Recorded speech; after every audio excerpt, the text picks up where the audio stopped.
বাবার মৃত্যুর ১২ বছর পর একইভাবে প্রাণ গেল ছেলের।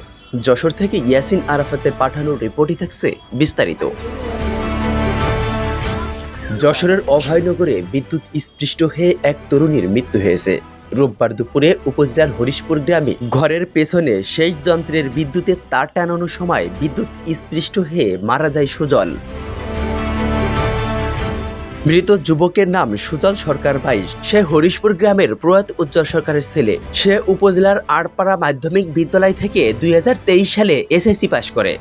এরপর অর্থের অভাবে আর লেখাপড়া করতে পারেনি। এসএসসি পরীক্ষার পর ইঞ্জিন চালিত ভ্যান চালিয়ে জীবিকা নির্বাহ করত সুজল। বাড়িতে একাই থাকত সে।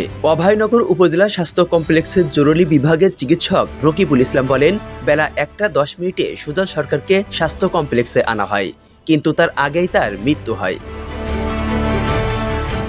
সুজলের কাকা কল্লোল সরকার বলেন, ২০১৩ সালে সেচের জন্য বৈদ্যুতিক মিটার থেকে সেচ যন্ত্রে সংযোগ দেওয়ার জন্য তার টানানোর সময় বিদ্যুৎ স্পৃষ্ট হয়ে তার বাবা উজ্জ্বল সরকার মারা যান।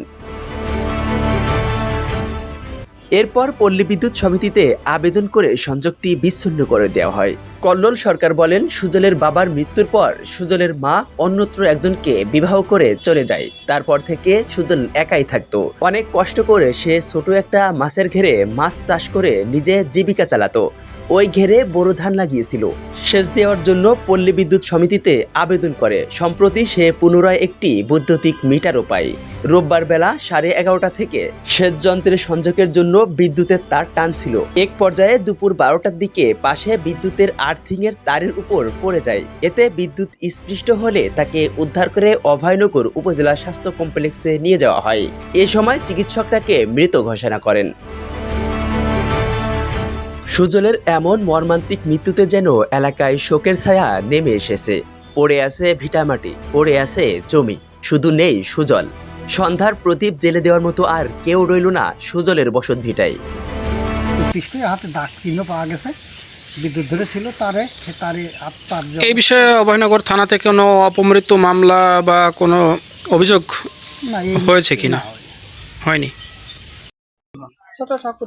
ছোট ঠাকুমা, আসলে সুজলের পরিবারে কে কে ছিল এবং কিভাবে কি হলো? ওর পরিবারে তো ওই একাই ছিল। আচ্ছা, বাবা মারা গেছে। আচ্ছা, ওর মা ছিল না? মা ছিল আগে, তারপরে মা আরেকটা লোকের সঙ্গে বিবাহ করে আর কি চলে গিয়েছিল। আচ্ছা, তারপর থেকে সুজল তো একাই থাকতো। সুজল লেখাপড়া করেছে। আসলে বিদ্যুতের তারটা ছেঁড়া রয়েছে, আসলে সেই ছেঁড়া তারে এসে হাত দিয়ে তো স্পৃষ্টটা হয়েছে। ওই ছিঁড়া তারই তো জোড়াতে গেছিল, এই তো ধারণা। ও ভাবলো কি লাইন নেই, যখন জোড়ায় দিই তো লাইনটা পর্যন্ত ঠিক হয়ে যাবে। এখন লাইন তো হট করে আসতেই পারে, ওর তো আসে মাথায় সিধা নেই। আচ্ছা, লাইন যখন আসছে তখনই মনে করে ধরে বসেছে। আচ্ছা, সজলের লাস্ট কি আপনার ময়নাতদন্ত হয়েছিল কিনা? মানে পোস্টমর্টম যেটা হয়েছে বলে আমরা, যেটা পোস্টমর্টম করা হয়েছে? পোস্টমর্টম ছাড়াই কিভাবে দাহ করলেন আপনারা, একটু যদি জানাতেন।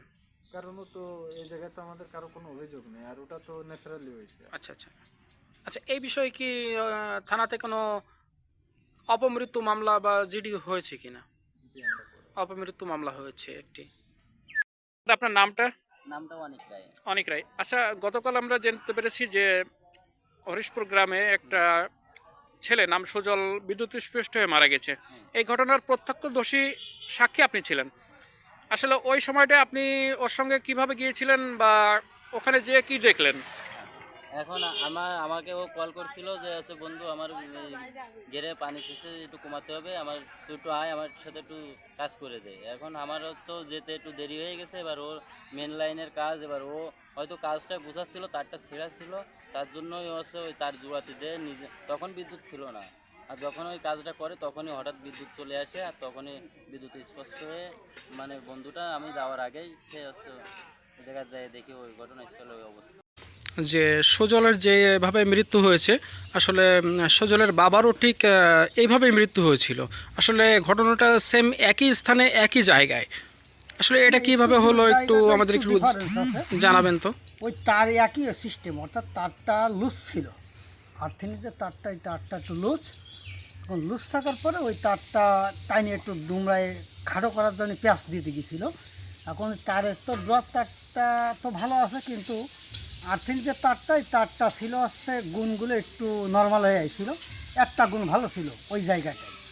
এখন ওই জায়গাটাও তার ওই যে ড্রপের চেয়ে খুলে যখন তার ঢিল হয়ে গেছে আর্থিং, তখন ওই তারটাই আমি কয়েকদিন যাবৎ তারে বলেছি যে তারটা একটু খাটো করে দাও, মানুষের গায়ে বাঁধতেছে।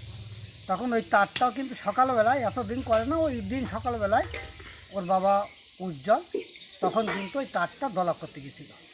একসাথে গেছিলাম বাইর থেকে, তারপরে আমি আড়পাড়ায় চলে গেছিলাম, ওই বিল গেছিল, বিল টিল ঘুরিয়ে আসার পরে ওই পুকুর পাড়ে এসে আমি বাড়ি এসে শুনি যে এই ঘটনা ঘটে। এখন সেই তার দলা করতে যে ওই তারে কিন্তু ওদের ধরে পড়েছিল, ওই আর্থিনের তারে, অর্থাৎ ওদের গুড়াই ছিল অটো লাইন। যেহেতু ও তো ব্যবসা করতো, ওই লাইন আসলে চলবে এই সিস্টেমটা করা ছিল। এখন এই সিস্টেম যখন করা আছে, তখন তার যখন ভেঙে গেছে তখন তো ওনারা আর্থিন পাইছে, যখন আর্থিন পাইছে তখন ওনারে অ্যাটাক করেছে কারেন্টে। কিন্তু মূল যে তারের যে ড্রপের যে তার, এই তারে আর কোনো সমস্যা ঘটে। বন্ধুত্ব সম্পর্কে কতদিন ধরে? বন্ধুত্ব সম্পর্ক 2-3 বছর। 3 বছর। আচ্ছা, এর আগে পরে কি আপনার সঙ্গে গিয়েছেন কিনা, পানির শেষের কাজে গিয়েছিলেন? আগে পরে হ্যাঁ গেছিলাম। তখন কোনো সমস্যা ছিল না, তখন কোনো কিন্তু গতকালকে হঠাৎই সমস্যা হয়েছে। হঠাৎ ইমাম হাসান, ই টেলিভিশন।